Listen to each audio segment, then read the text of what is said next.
منصور حلاج کو پھانسی دی جا رہی تھی تو حضرت جنید بغدادی بھی آ کے دیکھنے لگے تو منصور حلاج کہنے لگے بابا سارا زمانہ دیکھے پر تو نہ دیکھ، سارا زمانہ تماشا دیکھے انہیں تو پتا کوئی نہیں نا، تو نہ دیکھ۔ عرب شریف والو ٹرمپ اسے انعام دیتا تو تکلیف کوئی نہیں تھی، ملکہ وکٹوریا اسے انعام دیتی تو تکلیف کوئی نہیں تھی، پر تم تو نہ ایسا کرتے، تم تو اپنے تھے، تم تو کلمہ گو تھے، تم تو یہ ظلم نہ کرتے، تم تو یہ حرکت نہ کرتے، میں کہتا ہوں ٹھہر ہی جاتے، جانا نہیں دنیا سے، اللہ کے حضور حاضر نہیں ہونا۔ جب رسول اللہ قبر میں آئیں گے تو کیا جواب دو گے؟ خدا را، حضور نے فرمایا تھا گناہ روک نہیں سکتے تو دل میں ہی برا جان لو، ذالک اضعف الایمان، یہ کمزور ایمان ہے، کم از کم اتنی حد تک تو آ جاؤ، دشمن سے گلے تو نہ ملو۔ خدا را سمجھیں، ہمارا پہلا تعارف یہ ہے کہ ہم رسول اللہ کے غلام ہیں۔ اقبال نے کہا تھا وطن کا بت نہ بنانا، وطن کو بت نہ بنانا۔ اقبال کہنے لگے ان تازہ خداؤں میں بڑا سب سے وطن ہے، جو پیرہن اس کا ہے وہ مذہب کا کفن ہے، اس لیے کہ بازو تیرا توحید کی قوت سے قوی ہے، اسلام تیرا دیس ہے، اسلام تیرا دیس ہے، کیونکہ تو مصطفی ہے، تو نبی پاک والا ہے، مصطفیٰ والا، اسلام تیرا دیس ہے، تو مصطفی ہے۔ امریکہ میں جو مسلمان رہتا ہے ہمارا بھائی ہے، اور پاکستان میں جو مرزائی رہتا ہے اس سے ہمارا کوئی تعلق نہیں ہے۔ حضرت عثمان غنی نے اپنے چچا کے بیٹے سے کہا تھا کہ تو کلمہ نہیں پڑھتا تو تیرا میرا رشتہ کوئی نہیں، بلال حبش سے آیا ہے پر میرے نبی کا غلام ہے تو سگے بھائیوں سے بھی آگے ہے۔ ہزاروں قومیں وجود میں آئیں دہر میں خشک و تر کے رشتے سے، پر ہم نے بنیاد دوستی رکھی یاد خیر البشر کے رشتے سے۔ اپنی ملت پر قیاس اقوام مغرب سے نہ کر، خاص ہے ترکیب میں قوم رسول ہاشم، کچھ خیال کرے۔ پہلا تعارف دین ہے، اگر دین نہیں تو پھر کسی وطن کی کوئی ضرورت، اس لیے کہ پاکستان کا تصور اقبال نے پیش کیا نا، تو اقبال کہنے لگے ان تازہ خداؤں میں بڑا سب سے وطن ہے، جس کو تم بت بنا کے پوجتے ہو، ہمارا وطن تو ہمیں جان سے زیادہ پیارا ہے، پر پہلے پاکستان نہیں، پہلے اسلام، پہلے اسلام تیرا دیس ہے، تو مصطفی ہے۔ تو آمدان برسر مطلب حضرت عمر فاروق رضی اللہ تعالی عنہ، حضرت سیدنا ابو موسیٰ اشعری کہتے ہیں کہ میں نے نا صفائی کی، مال غنیمت کی میں نے صفائی کی تو ایک دینار مجھے نا کہیں پڑا ہوا مل گیا، تو فرماتے ہمیں اجازت ہوتی تھی کہ ایک دینار ہم اپنی مرضی سے کہیں خرچ کر سکتے تھے، اگر آپ ناراض نہ ہوں تو ہمارے ہاں جب چیئرمین صاحب ناظم صاحب ٹھیکے دیتے ہیں تو ٹھیکیدار ان کا چھوٹا بھائی ہوتا ہے یا چچا کا بیٹا ہوتا ہے یا خالہ کا بیٹا ہوتا ہے، وہ خود ناظم ہوتے ہیں اور ان کا چھوٹا بھائی ٹھیکیدار ہوتا ہے، یعنی وہ نا سارا کچھ گھر کے اندر ہی رہتا ہے، گھر کے اندر ایک پیسہ دیتا ہے دوسرا واپس اس کو واپس کر دیتا ہے، گھر کے اندر ہی۔ اب تو خیر ہمارے لوگ سمجھدار ہو گئے، ایک بندہ ایک سیاسی جماعت میں ہوتا ہے، دوسرا دوسری میں، اور تیسرا جس کی بھی حکومت آئی حکومت تو ہماری رہے گی نا، ایک بندہ تو ہے نا اس جماعت میں۔ یہ اچھا لوگوں نے ایک طریقہ نکالا ہے۔ تو حضرت عمر کے بیٹے گزر رہا تھا تو حضرت ابو موسیٰ اشعری کہتے ہیں میں نے صفائی کی تو ایک دینار نکلا، تو میں نے وہ ایک دینار نا حضرت عمر کے بیٹے کو دے دیا، میں نے کہا لو بیٹا اپنے چچا کی طرف سے تحفہ، اور گھر جا کے انہوں نے حضرت عمر کو بتایا کہ چچا نے پیسے دیے ہیں، چھوٹے بچے تھے، حضرت عمر نے حضرت ابو موسیٰ اشعری کو بلا لیا اور بلا کے فرمانے لگے میں تو تمہیں اپنا دوست جانتا تھا اور تو نے میری اولاد کو ہی دنیا دار بنانا شروع کر دیا، میرے بچوں کو ہی تم نے دنیا دار پیسوں پہ لگانا شروع کر دیا، میں تو تمہیں یار سمجھتا تھا۔ فرمایا تمہیں چاہیے تھا میرے بیٹے کو نصیحت کرتے کہ بیٹا پیسوں سے رب راضی نہیں ہوتا، اس کی رضا والے کام کیے جائیں تو رب راضی ہوتا ہے۔ اور فرمایا تمہیں کوئی اور گھر نہیں ملا تھا تباہ کرنے کے لیے، میرا ہی گھر ملا تھا، اٹھاؤ اپنا دینار اور خبردار آج کے بعد میرے بچوں کے ساتھ یہ والی نیکی نہ کر دیں۔ اور ہمارا کیا سٹیٹس ہے؟ دوستی ہے ہی اس سے جو تحفے زیادہ دے، جو بچوں کو خراب کرنے میں مدد زیادہ کرے اس کے ساتھ گرامی۔ اپنے محاذ حضرت ابو رافع غلام تھے، قرآن پاک بڑا سونا پڑھتے تھے۔ حضرت عمر جب بھی انہیں ملتے کہتے ابو رافع تو عمر سے اچھا ہے، قرآن بڑا شاندار پڑھتا ہے۔ تو وہ کہتے حضور اگر میں قرآن صحیح پڑھتا ہوں تو آپ کو قرآن کی تشریح زیادہ صحیح آتی، آپ بھی تو مجھ سے افضل ہیں۔ تو آپ فرماتے نہیں پھر بھی تو مجھ سے افضل ہے۔ کیوں؟ اس لیے کہ تو اپنے غلام اپنے آقا کی نوکری بھی ٹھیک کرتا ہے اور رب کی عبادت بھی ٹھیک کرتا ہے، اور مجھے خالی صرف عبادت کرنی ہوتی ہے وہ بھی ٹھیک نہیں کر پاتا۔ ساری زندگی اپنا محاسبہ، ساری زندگی اپنے گریبان میں دیکھا، ساری زندگی اپنے آپ کو پرکھا، اپنے آپ کو ٹٹولا، 62 سال عمر بیت گئی۔ حضرت حذیفہ بن یمان ایک صحابی تھے، میرے نبی کریم علیہ السلام نہ ان سے راز کی باتیں کرتے تھے۔ ہر بندے کا آزما ٹھیک نہیں ہوتا، سب سے راز کی بات نہیں کرنی چاہیے۔ حضرت حذیفہ بن یمان کہتے ہیں حضور راز کی باتیں بتاتے۔ مدینہ منورہ میں جو منافقین تھے ان کی لسٹ بھی نبی پاک نے حضرت حذیفہ بن یمان کو دی تھی۔ جب کوئی مشکوک آدمی مر جاتا نا تو صحابہ کہتے ہیں ہم دیکھتے اگر حضرت حذیفہ نے جنازہ پڑھا ہے تو ہم بھی جنازہ پڑھ لیتے۔ نبی پاک نے بھی کچھ جنازے نہیں پڑھے، ترمذی میں ہے، فرمایا عثمان سے جو بغض رکھے اس کا جنازہ نہیں پڑھیں گے۔ حضرت حذیفہ بن یمان اگر جنازہ پڑھتے تو لوگ پڑھتے، وہ نہ پڑھتے تو لوگ جنازہ نہ پڑھتے۔ حضرت حذیفہ بن یمان کہتے ہیں جناب عمر فاروق کی خلافت کے آخری ایام تھے، کچھ دنوں کے بعد وہ شہید ہو گئے۔ فرماتے آدھی رات کا وقت تھا، میں گھر میں سویا تھا بڑا بے فکر، اچانک میرے دروازے پر دستک ہوئی، میں گھبرا کے اٹھا، اتنی رات کو کون آیا؟ کہتے ہیں قربان جاؤں، دروازے پہ گیا تو امیر المومنین فاروق اعظم دروازے پہ۔ میں نے کہا عمر کوئی حکم تھا تو مجھے بلا لیتے۔ کہنے لگے میں نا امیر بن کے نہیں آیا، تیرا ویر بن کے آیا ہوں۔ امیر المومنین کی حیثیت سے سرکاری کام سے بلاتا تو وہاں بلاتا، مجھے ایک ذاتی کام پڑ گیا۔ کہتے میں نے عمر کو گھر کی اندر بلا کے چارپائی پہ بٹھایا، میں نے کہا حضور میں غریب آدمی، میں کیا آپ کے کام آ سکتا ہوں؟ تو کہتے انہوں نے نا مجھے ساتھ بٹھا لیا، پھر میرا ہاتھ پکڑ لیا، کہنے لگے تو عمر کو جانتا ہے؟ عمر جھوٹ نہیں بولتا، تو جانتا ہے عمر وعدوں کا پکا ہے؟ کہا حضور جانتا ہوں۔ کہا میں اس وقت آیا ہوں جب دیکھ بھی کوئی نہیں رہا۔ حضرت حذیفہ بن یمان کہتے ہیں پریشان ہو گیا، حضور پہلیاں نہ بجھوائے، مہربانی کریں بتائیں کدھر آئے ہیں؟ تو حضرت عمر فاروق فرمانے لگے 62 سال کا ہو گیا ہوں، 63 میں چل رہا ہوں، داڑھی سفید ہو گئی ہے، پھل پک گیا، اٹھ فریدہ ستیا، داڑھی آ گئی پور، اگا نیڑے آ گئی، پیچھا رہ گئی دور، اب قبر اشر کا معاملہ صاف نظر آنے لگا ہے۔ کہا حضور مجھ سے کیا چاہتے ہیں؟ حضرت عمر رو پڑے، کہنے لگے آج میں عشاء کے بعد نکلا ہوں تو نبی پاک کے صحابہ مجھے نیک کہہ رہے تھے، پھر میں نے بچوں کی ماں سے اور بچوں سے بھی پوچھا ہے، وہ بھی مجھ سے راضی ہیں، پر حذیفہ تیرے ساتھ نبی پاک راز کی باتیں کرتے تھے، سچ بتا کہیں عمر کا نام منافقوں میں شامل تو نہیں؟ سچ بتاؤ منافقین میں تو شامل نہیں، کہیں اوپر سے تو نہیں سارا کچھ؟ حضرت حذیفہ بن یمان کہتے ہیں میں باپ کے مرنے پہ اتنا نہیں رویا جتنا عمر کے سوال پہ رویا۔ میں قدموں میں بیٹھ گیا، میں نے کہا نہیں عمر یہ تو میں نے نہیں سنا، لیکن یہ میں نے نبی پاک سے ضرور سنا ہے کہ میرے بعد اگر کوئی نبی ہوتا تو عمر ابن خطاب ہوتا۔ یہ میں نے اپنے کانوں سے سنا ہے کہ عمر جس گلی سے گزرے شیطان رستہ بدل جاتا ہے۔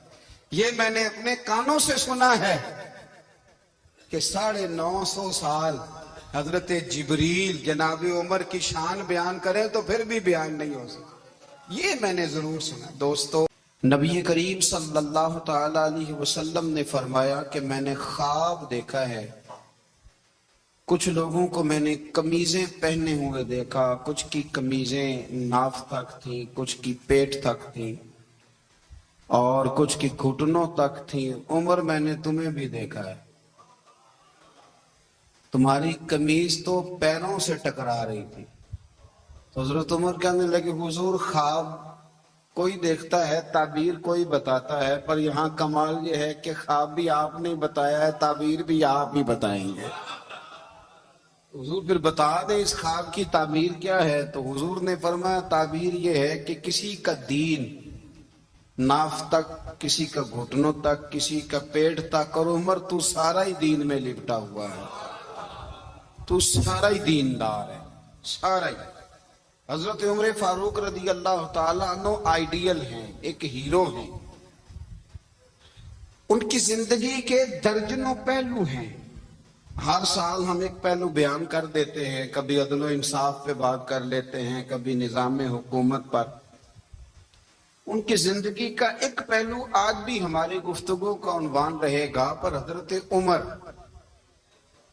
کا مرتبہ اور مقام یہ ہے کہ نبی کریم علیہ السلام نے فرمایا کہ جبریل امین 950 سال میرے عمر کی شان بیان کریں تو عمر کی شان ختم نہیں ہوتی.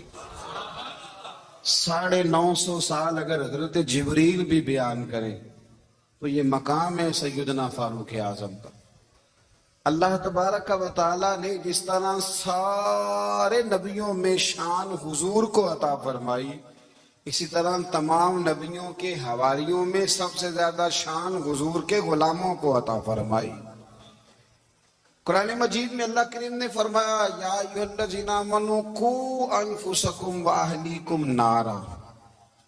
فرمایا اے ایمان والو خود بھی جہنم کی آگ سے بچو اور اپنے گھر والوں کو بھی دوزخ کی آگ سے بچاؤ.